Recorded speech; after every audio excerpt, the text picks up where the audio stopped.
이 세상의 역사는 크게 두 종류로 나눌 수 있습니다. 세상 역사와 구원 역사입니다. 역사하면 대부분의 사람들이 세상 역사만 생각하지만 그렇지 않습니다. 하나님의 구원 역사, 다른 말로 구속사라고 하는 역사가 있습니다. 인류의 역사는 전쟁사라고 해도 과언이 아닙니다. 이 세상에 전쟁이 없었던 기간이 얼마나 될 것 같습니까? 전쟁이 끝을 모르고 계속되고 있지 않나요? 어느 역사가가 현대사 1945년부터 1990년까지 45년 동안 전쟁이 없었던 날이 며칠인지 조사했습니다. 45년 동안 전쟁이 없었던 날은 45일밖에 되지 않는다 하는 결론이 나왔어요. 지금도 여러분 세계 곳곳에서 전쟁이 계속되고 있지 않나요? 가장 대표적인 것이 우크라이나 전쟁이죠. 그 외에도 여러 나라에서 내전이 지금 벌어지고 있습니다. 우리나라의 역사만 봐도 그렇습니다. 주전 2333년 고조선 건국 이래로 지금까지 1000번 이상의 전쟁이 계속되었습니다. 우리나라가 지금 이렇게 평화롭게 보이지만은 사실은 휴전 중이라는 사실 여러분 다 아시죠? 1950년 6.25 전쟁이 발발한 이후에 만 3년 후인 1953년 7월 27일에 북한의 김일성이와 그 다음에 유엔군 총사령관 윌리엄 웨인 클라크 장군과 그 다음에 중국 인민군 총사령관 펑도회의 세 사람이 판문점에 모여서 종전협정을 맺은 게 아닙니다. 전쟁이 끝났다 하는 종전협정이 아니고 전쟁을 잠시 멈춘다. 무슨 협정인지 아세요? 정전협정을 맺은 거예요. 그러니까 우리나라는 지금 전쟁 상태다. 잠시 전쟁이 멈춘 상태다 하는 거예요. 그러면 세상 역사만 그러냐? 하나님의 구원 역사도 전쟁사입니다. 인류를 구원하려는 하나님과 그것을 방해하는 마귀 사이의 전쟁이 태초부터 지금까지 계속되고 있기 때문입니다. 구약 성경을 읽어보세요. 구약 성경 읽어보면 가장 많이 나오는 게 전쟁 이야기입니다. 겉으로는 이스라엘과 주변 국가들 사이의 전쟁인 것 같지만 실제로는 하나님을 이스라엘이 신으로 섬기는 하나님과 이방 국가들이 신으로 섬기는 우상, 다시 말하면 마귀와의 전쟁이에요. 전쟁이죠. 그럼 신약 성경으로 넘어오면 어떻습니까? 신약 성경에는 무력 전쟁은 없어요. 무력 전쟁의 기록은 없지만은 그 역시 하나님과 마귀 사이의 전쟁이 매 페이지마다 나옵니다. 예수님 다시 오실 때까지 전쟁은 계속될 거예요. 우리 사회는 어떻습니까? 생존 경쟁이 치열하지요. 대입 전쟁, 취업 전쟁, 승진 전쟁, 전쟁이 많습니다. 그러나 가장 치열한 전쟁, 우리가 가장 중요하게 여겨야 할 전쟁은 영적 전쟁이에요. 왜 그렇습니까? 영적 전쟁의 결과에 따라서 우리 인생의 질과 우리의 영혼과 영원한 생명이 거기에 달려있기 때문에 그렇습니다. 요한계시록 12장 1절부터 6절까지는 교회와 용의 전쟁을 다루고 있어요. 이 여자는 교회를 상징한다고 제가 말씀을 드렸습니다. 여자와 용의 전쟁, 교회와 마귀의 전쟁이에요. 그리고 오늘 우리 함께 읽은 7장 7절부터 12절까지는 미가엘과 용의 전쟁에 대해서 말씀합니다. 전자가 땅에서 벌어지는 전쟁이라면 후자는 하늘에서 벌어지는 전쟁입니다. 그렇죠? 그런데 땅 전쟁에 이어서 하늘 전쟁이 기록되었다고 해서 이게 순서대로 일어난 게 아닙니다. 땅 전쟁 끝나고 하늘 전쟁이 있다 이런 뜻이 아닙니다. 하늘 전쟁을 설명함으로써 땅의 전쟁을 더 구체적으로 설명하는 것이다. 이렇게 봐야 맞는 것입니다. 결론부터 말씀을 드리자 그러면은 마귀는 하늘 전쟁에서 패배한 자이므로 이 땅에서 마귀가 교회와 그리스도인들을 재물이 공격한다 할지라도 절대로 무서워하지 말라 하는 것이 그게 결론이에요. 결론. 하늘에서 패배한 존재니까 절대 마귀 쫄지 마라. 마귀 두려워하지 말라. 우리 모두 그렇게 되기를 축복합니다. 하늘 전쟁이 누구와의 전쟁인지를 잘 보시면 천사장 미가엘이 이끄는 천사의 군대와 용, 즉 마귀가 이끄는 마귀 군대와의 전쟁입니다. 7절이 그 얘기를 하고 있어요. 하늘에 전쟁이 있으니 미가엘과 그의 사자들이 용과 더불어 싸울세 용과 그의 사자들도 싸우나 그랬죠. 유대인들의 문헌과 위경 에녹 일서에 보면 7 천사장의 이름이 나와요. 7 대천사라고도 합니다. 천사장이라고도 하고 대천사라고도 합니다. 한번 들어보세요. 이름을 우리엘, 라파엘, 라구엘, 미가엘, 사리엘, 가브리엘, 레미엘이 있어요. 7입니다. 여러분 이 7 천사 중에 아는 천사 누구입니까? 미가엘과 가브리엘. 성경에 나오는 천사는 딱 2 천사예요. 그러니까 여러분들은 다 알고 계시는 거예요. 지금 미가엘과 가브리엘 이 2 천사만 성경에 나와요. 그래서 유대인들의 문헌에서 이 미가엘, 이건 미카엘, 원문 성경에 보면 미카엘이라고 나와 있고요. 영어 이름 중에 미첼이라는 이름이 많아요. 미첼. 이게 미가엘이라는 천사에서 나온 이름입니다. 그래서 이 미가엘이라는 천사는 천사의 군대를 인솔하는 천사장이다. 전투하는 천사장이다. 이렇게 설명을 하고 가브리엘이라는 이 천사장을 여러분 다 아시는 대로 여러분 가브리엘이 뭐 하는 천사인지 아시죠? 하나님의 기쁜 소식을 전달하는 천사 또는 천사장이다. 그렇게 알면 되겠습니다. 이 미가엘에 대해서 성경에서 구약 성경에서 딱 3번 나와요. 그것도 다니엘서에서 나오고요. 신약 성경에서 딱 2번 나와요. 유다서와 계시록에서 나와요. 그런데 이 다니엘서는 이 미가엘을 이스라엘 민족을 호위하는 수호 천사라고 설명을 합니다. 그게 성경의 가르침이에요. 다니엘서 12장 1절 그때의 네 민족을 이스라엘이죠. 네 민족을 호위하는 큰 군주 미가엘이 일어날 것이요. 미가엘은 이스라엘 민족을 호위하는 천사구나 하는 것을 알 수 있고요. 그 다음에 신약성경 유다서 1장 9절에 보니까 미가엘에 대해 이렇게 설명합니다. 천사장 미가엘이 모세의 시체에 관하여 마귀와 다투어 변론할 때 이게 미가엘은 천사장인 것을 알 수가 있어요. 분명한 것을 알 수 있습니다. 그러니까 요한계시록에는 미가엘만 나오죠. 다른 천사 이름은 나오지 않습니다. 이탈리아 로마에 가면 성 베드로 대성당 근처에 산탄젤로 성이 있어요. 이게 그거예요.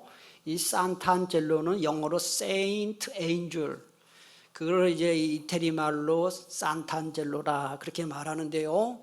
이 성은 원래는 제14대 로마 교황인 하드리아누스 황제가요 자기 자신과 가족의 영묘 묘지로 만든 것인데 이게 성천사의 성이라는 산탄젤로라는 이름을 갖게 된 것은 주후 590년부터입니다. 그 이유는 이렇습니다. 그 당시 교황인 그레고리우스 1세가 로마에 흑사병이 돌고 있었는데 흑사병이 떠나가도록 하나님께 기도를 하던 중에 이 하드리아누스 묘지 위, 저 꼭대기 위에 하늘에서 미가엘 천사장이 칼을 칼집에 꽂는 모습을 보고 그게 이제 흑사병을 거둔다는 뜻으로 해석을 한 거예요. 그거를 기념해서 이 산탄젤로 성 위에 저렇게 미가엘 석상을 만들었는데 그 유명한 르네상스 3대 화가 중에 하나인 라파엘로가 그것을 만들었다 하는 거예요. 그러니까 이 미가엘이라는 존재는 성경에도 나오고 교회 역사에도 나오는 천사다는 것을 알 수가 있습니다. 자, 미가엘이 이끄는 천사들과 용이 이끄는 마귀 군대와의 전쟁에서 누가 이겼을까? 8절 9절에 나와요. 이기지 못하여 다시 하늘에서 그들이 있을 곳을 얻지 못한지라 큰 용이 내쫓기니. 자, 여기까지만 봐도 미가엘이 이겼어요? 용이 이겼어요? 미가엘이 이긴 거예요. 그러니까 마귀가 패배했다는 것을 알 수 있습니다. 그래서 하늘에서 땅으로 내쫓겼다는 말이 나오는데 9절 한 절에서만 내쫓겼다는 말이 3번 나와요. 성경을 읽다가 반복되는 말이 나오면 이야, 이게 중요한 거구나라고 알아야 돼요. 내쫓기니, 하늘에서 땅으로 내쫓겼다. 그 다음에 13절 상반절에서도 또 한 번 내쫓겼다는 말이 나와요. 그러니까 오늘 본문에서 가장 중요한 말이 뭐냐? 마귀는 패배한 존재다 하는 거예요. 마귀는 패배한 존재다. 요한계시록은 마귀의 패배와 멸망, 마귀의 추방을 3단계로 설명을 합니다. 1단계는 오늘 본문에 나오는 대로 하늘에서 땅으로 쫓긴 것이 1단계고요. 2단계는 천사에게 결박을 당해서 무저갱에 감금됩니다. 1000년 동안 감금되는 것입니다. 3단계는 영원한 불못 지옥으로 쫓겨나는 것입니다. 계시록 20장에 나오기 때문에 그때 가서 제가 다시 설명을 드리겠습니다. 땅으로 내쫓긴 마귀가 이제 누구를 공격하겠습니까? 교회를 공격하고 그리스도인들을 공격을 합니다. 그래서 사도 베드로는 이렇게 간절하게 그리스도인들에게 말한 것입니다. 베드로전서 5장 8절 9절 한번 보세요. 근신하라, 깨어라. 너희 대적 마귀가 우는 사자같이 두루다니며 삼킬 자를 찾나니 너희는, 파란 글씨 같이 읽겠습니다. 믿음을 굳건하게 하여 그를, 누구를 대적하라는 거예요? 마귀를 대적하라는 거예요. 이런 세상에 있던 너희의 형제들도 동일한 고난을 당하는 줄을 압니다 그랬어요. 마귀를 대적하라. 가만히 있으면 안 된다. 힘써서 마귀를 대적하라 그랬어요. 여러분, 세상 만사 대충 해서 되는 일이 있나요? 하나도 없습니다. 최선을 다해도 될까 말까입니다. 여러분, 사업 대충 해서 되나요? 안 됩니다. 공부 대충 해서 될까요? 안 됩니다. 이 건강관리, 운동도요, 대충 해서 운동 효과 없습니다. 땀이 나게 해야 됩니다. 세상에서 대충 해서 되는 것은 하나도 없습니다. 최선을 다해야 뭐가 됩니다. 그런데 왜 신앙생활은 대충 하십니까? 이건 마귀에게 아주 지기로 작정을 한 거예요. 신앙생활을 그냥 형편이 되는 대로 대충 하시는 분들은 이런 말을 가끔 합니다. 신앙생활 뭐 재미없어요. 당연하죠. 대충 하는데 왜 재미있어요? 신앙생활 하는 거나 안 하는 거나 뭐 그게 뭐 더 나은 게 뭐 없는 것 같아요. 기도해봐야 응답이 없는 것 같아요. 여러분, 신앙생활 제대로 하는 사람들은 그런 말 하지 않아요. 저도 그런 말 하지 않아요. 신앙생활을 엉터리로 하면은 신앙생활 재미없는 게 정상이에요. 기도해도 응답 못 받는 게 정상이에요. 신앙생활 안 하는 사람보다 나은 게 없어요. 왜? 엉터리로 하니까. 교회 다니는 거 괜찮고 신앙생활 한 것까지는 괜찮은데 교회 깊이 발들여 놓지는 말고 그냥 대충 예배만 왔다 갔다 해. 그게 마귀가 신앙이 자라지 못하도록 하는 제일 많은 쓰는 전략이라는 걸 아셔야 돼요. 가끔 새로 우리 교회 오신 분들, 특히 외부에서 오신 분들 중에 제가 뭐 이렇게 자꾸 뭐 이렇게 뭘 이렇게 열심히 좀 뭘 하고 뭐 이렇게 하세요라고 제가 그렇게 자주는 그렇게 안 하지만 한번 가끔 그렇게 말하는 분이 계셔요. 제가 먼저 있던 교회 너무 상처가 많아서요. 여기 와서는요 그냥 딱 예배만 드리고 갈 테니까 더 이상 뭐 이제 간섭하지 말라는 거예요. 속으로 불쌍하다. 그렇게 신앙생활 하면요 신앙생활 되지가 않아요. 그냥 예배만 대충 하고 뭐 딱 예배만. 제가 좀 심한 말을 할까요? 교회 다니지 마세요. 그렇게 교회 다녀가지고는 신앙생활 되지가 않아요. 정말 부득이해서 예배만 간신히 나올 수밖에 없는 분들은 제가 이해합니다. 그게 아니고 내가 마음만 먹으면 할 수 있는데 그냥 예배만 나올게요. 믿지 마세요. 그렇게 믿어가지고 믿음이 자라지도 않고요, 끝까지 가지도 못하라고 고생하십니까? 이왕 신앙생활 하는데 여러분 잘할 수 있기를 축복합니다. 천사장 미가엘이 이끄는 천사들이 용이 이끄는 마귀 군대와 싸워서 이겼다고 했는데요, 사실은 미가엘이 이긴 게 아니에요. 예수 그리스도께서 승리하신 거예요. 10절부터 12절 다음 주에 설교할 텐데요, 그게 찬양의 내용에 그게 잘 증명이 됩니다. 누가복음 10장 17, 18절은 이렇게 말씀합니다. 70인이 기뻐하며 돌아와 이르되, 잘 보세요, 주여 주의 이름이면 귀신들도 우리에게 항복하더이다. 예수께서 이르시되, 같이 모독합니다. 시작. 사탄이 하늘로부터 번개같이 떨어지는 것을 내가 보았다. 예수님이 하신 말씀이에요. 사탄이 하늘에서 땅에 떨어지는 것을 예수님이 오늘 본문하고 연결되잖아요. 여러분 70인 전도대원들이 전도하러 누구의 이름으로 나갔겠어요? 예수님의 이름으로 나가죠. 예수님의 이름으로 복음을 전하니까 안 믿던 사람들이 예수를 믿어요. 예수님의 이름으로 환자에게 안수를 하니까 막 병든 자가 떠나가고 치료되는 역사가 나타났어요. 예수님의 이름에 권세가 있고 능력이 있습니다. 할렐루야. 예수 그리스도의 승리가 모든 승리의 기초이고 예수님의 이름 앞에 마귀는 벌벌 떠는구나 하는 것을 본문이 말씀하시는 거예요. 여러분들 중에 요즘 무슨 문제로 고민하는 분 계십니까? 예수님의 이름으로 기도하십시오. 그러면 주님께서 그 기도를 들으시고 반드시 응답해 주실 거예요. 여러분 중에 요즘 무슨 문제로 우울하고 불안하고 두렵고 화가 나는 분 계세요? 어쩌다 한번 우울하고 어쩌다 한번 화가 나고 두려운 거는 그는 그럴 수 있어요. 사람이니까. 그런데 그게 아니고 계속 우울하다, 뭔가 마음이. 계속 화가 난다. 계속 두렵다. 이건 마귀의 지금 역사예요. 마귀의 역사. 마귀의 역사예요. 저는 우울증은 정신과 치료를 받고 약물 치료를 받는 것이 도움이 된다고 생각해요. 맞아요. 그런데 근본적인 치료는 예수님이 하시는 거예요. 왜 그런지 아세요? 마음의 병은 마음을 치료해야 되는데 약으로 의사가 마음 치료 못해요. 마음의 병은 마음을 만드신 주님께서 하시는 거예요.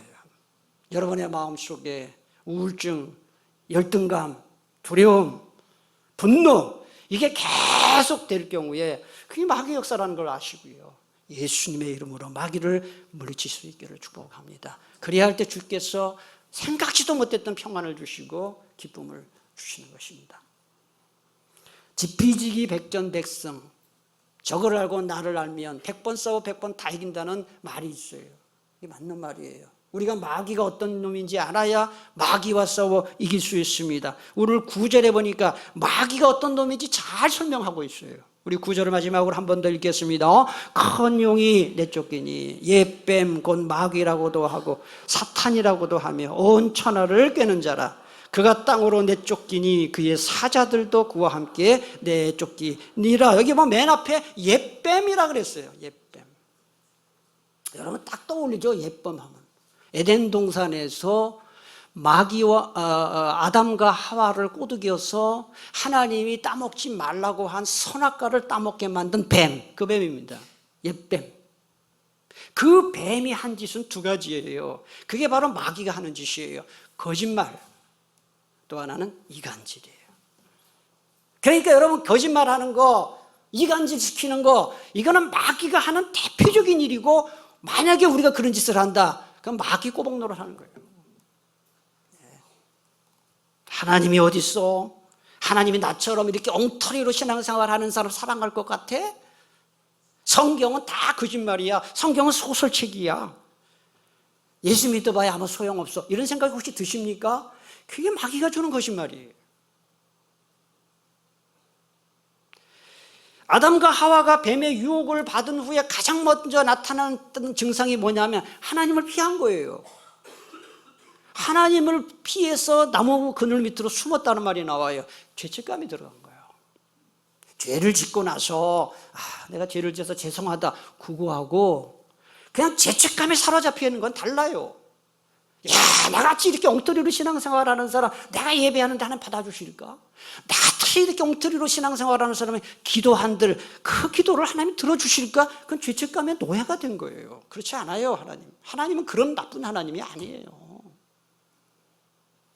아무리 우리가 부족하고 연약해도 우리가 예수 그리스도의 이름으로 기도할 때 예수님의 이름의 공로에 의지해서 우리 기도를 우리 주님은 들어주시는 분이다 하는 거예요.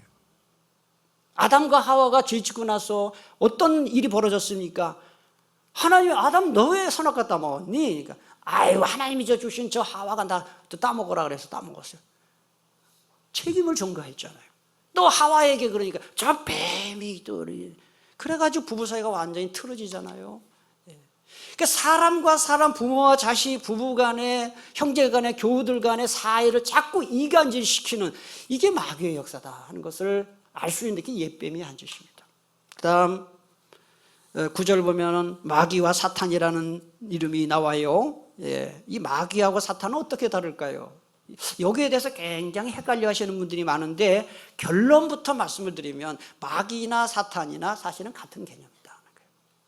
사탄은 히브리어예요. 구약 성경의 언어인 히브리어로는 사탄이라고 하고 그 사탄을 신약 성경의 언어인 그리스어로는 디아볼로스라고 하는데 그 디아볼로스라는 말을 우리말로 번역한 것이 마귀예요. 그러니까 결과적으로 사탄과 마귀는 같은 존재다 하는 거예요.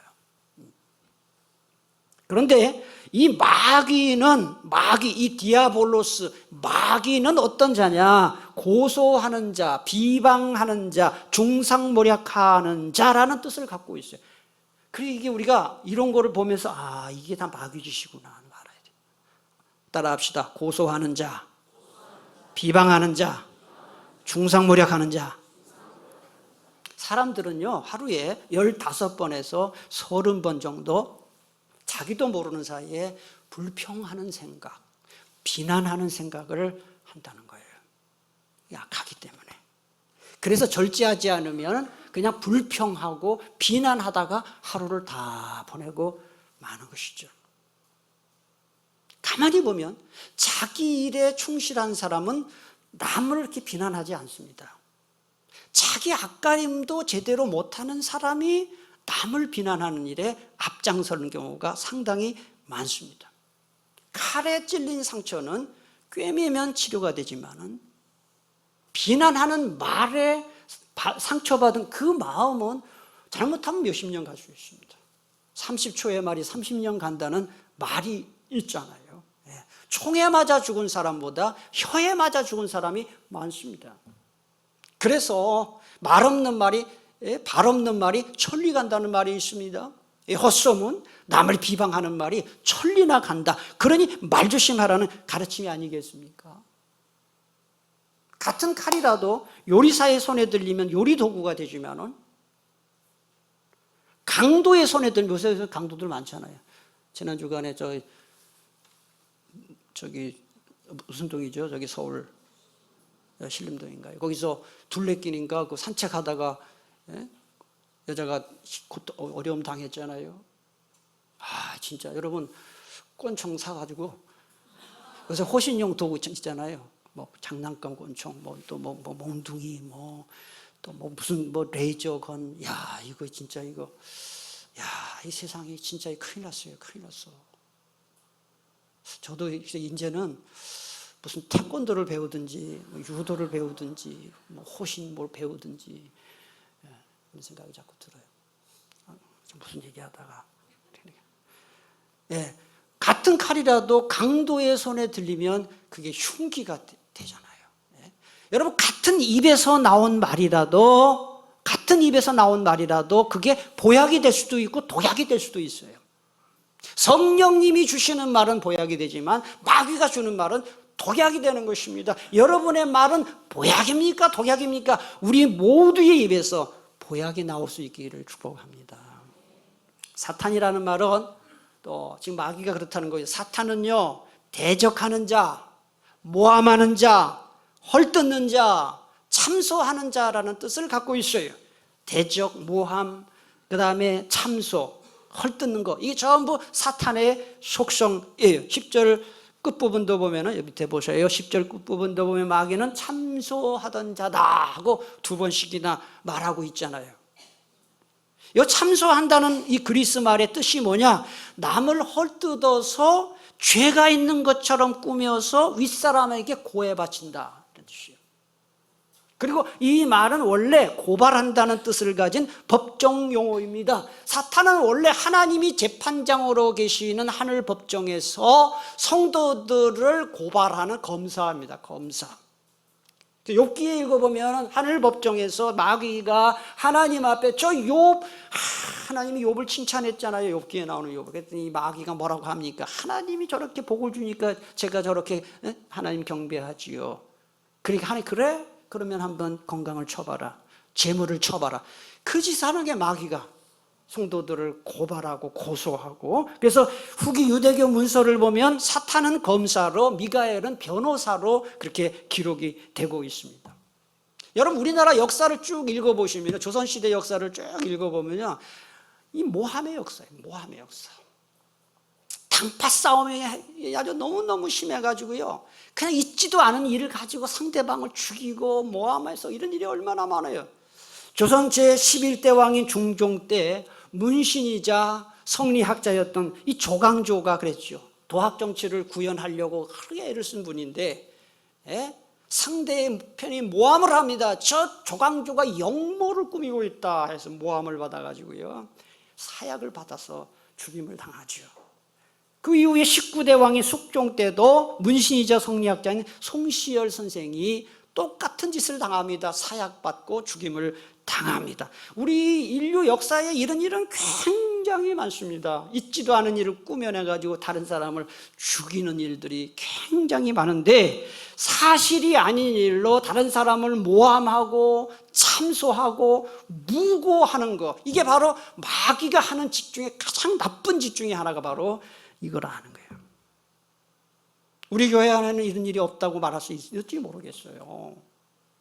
여러분, 사실 확인도 하지 않고, 사실이 아닌지 확인도 하지 않고 추측이나 또는 좀 말을 보태거나 다른 사람의 말을 듣고 어떤 사람에 대해서 비난하고 비방하는 거, 이게 사단의 짓이다. 사단의 짓. 그래서 저는 지금까지 목회를 하면서 가끔 이제 그런 분이 많지는 않지만, 저에게 어떤 분이 와서 타인에 대해서 뭐 안 좋은 이야기를 하면은, 죄송합니다, 반만 일단 믿습니다. 반만. 그리고 그분이 그렇게 얘기한 분을 오라고 해서 들어봅니다. 그럼 또 달라요. 이 사람 말 들으면 이 사람 말이 맞고, 저 사람 말 들으면 저 사람 말이 맞잖아요. 그래, 여러분, 절대로 교회 안에서 누구 한 사람의 말을 듣고 그 다른 사람을 욕하거나 비난하거나 절대 그러지 마세요. 그건 아주 악질입니다. 그렇게 하는 거. 사실 확인도 하지 않고 추측으로. 여러분, 그 피해자는 완전 인격이 말살이 되는 것이고요, 그 상처를 어떻게 그걸 회복시킬 겁니까? 우리가 다른 사람에 대해서 있지도 않은 일을 함부로 그렇게 하는 것은 이게 마귀의 부한 노릇을 하는 것이다. 우리 교회는 이런 일이 좀 없었으면 좋겠고, 그저 칭찬하고 격려하고 이런 교회가 될 수 있기를 축복합니다. 마귀는 또한 9절 중간에 보니까 온 천하를 꿰는 자다 그랬어요. 온 천하를 깬다. 여기 꿰다는 말이, 그리스 말의 뜻이 뭐냐? 어떤 사람이 목적지에 도달하지 못하도록 나쁜 길로 인도하는 뜻이에요. 그게 꿰다는 거예요. 나쁜 길로 인도한다. 또 다른 뜻은 뭐냐? 목동과 무리들로부터 헤어짐으로써 길을 잃어버린 양을 가리키는 말이에요. 그러니까 이게 뭐예요? 옳지 않은 교리, 그럴듯한 말로 인생을 그냥 파탄에 빠뜨리고, 그 다음에 가정을 파탄시키고 불행하게 만드는 이단 교주들, 이단 교회들이 바로 이 마귀의 핵심 멤버 중에 멤버다 하는 것을 알 수가 있습니다.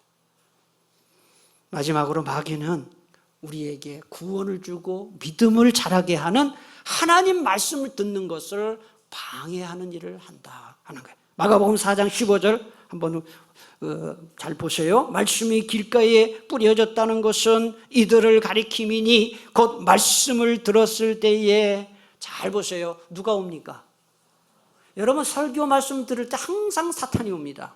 사탄이 와서, 그 다음 빨간 글 읽겠습니다. 시작. 설교 말씀 들을 때 꼭 사탄이 와서 말씀을 못 듣게 한다 하는 거예요. 여러분, 이제 제 말을 잘 오해하지 말고 들으세요. 밤에 야근을 하고 와서 예배에 참석하시는 분들 계셔요. 우리 교회 보면은 정말 대단한 거지요. 하나님이 기뻐하실 거예요. 그런데 야근을 하거나 감기약을 먹거나 독한 약을 먹으면 졸려요. 그래서 졸거나 자는 거 저는 충분히 이해해요. 그런데 그게 아닌데 야근도 안 했으면서 예배 시간마다, 특히 설교가 딱 시작되면 자기 시작해서 설교 끝나면 깨는 거, 그게 마귀의 역사예요. 참 우리 교회는 그런 분이 거의 없는데요, 참 이상한 게 설교 시작되면 자고 설교 끝나면 깨요. 그게 마귀 역사죠. 설교를 들을 때 거부감을 갖는 거, 그 다음에 들을 생각도 안 하는 거, 핸드폰만 만지는 거, 그 다음에 설교 말씀 들으면서 자꾸 잡념 떠오르고 뭐 다른 거 메모하고. 나는 맨 처음에 뭐 설교 전문지 알았더니 가끔 가서 보면은 뭐 오늘 오후에 행사는 뭐 어떻게 할 거고 반찬은 메뉴를 뭐로 하고, 아이고 내가 쏘아가지고 진짜 화가 나죠. 그래서 내가 이제는 메모한다고 다 설교 먹는다고 생각하지 않아요. 딴 생각하고 잠자고 졸고. 여러분, 이게 제가 얘기했잖아요. 충분히 그럴 수 있는 상황에서 그럴 수 있어요. 그죠? 이해해요. 그런데 예배 시간마다 말씀이 하나도 안 들어온다, 그럼 다른 교회 가세요. 제가 얘기하자, 다른 교회로 옮겨야 할 이유 중에 하나가 뭐냐, 한 번도 말씀이 귀에 안 들어온다, 그럼 옮겨야 됩니다.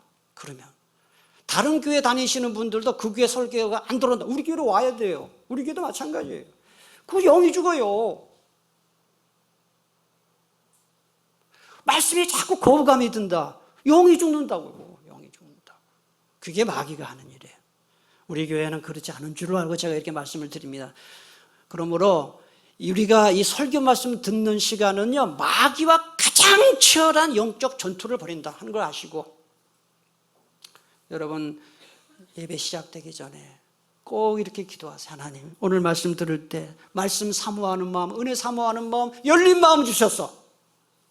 말씀 다 나에게 주시는 말씀으로 은혜 받게 하시고 깨닫게 하시고 변화받게 하시고 그 말씀을 통해서 한 주간 살아가게 도와주시옵소서. 아멘이십니까? 네, 기도하겠습니다. 오늘 주신 말씀 붙들고 우리 함께 기도하겠습니다. 제가 좀 표현이 거칠었다면 용서를 하십시오. 대충 신앙생활을 하면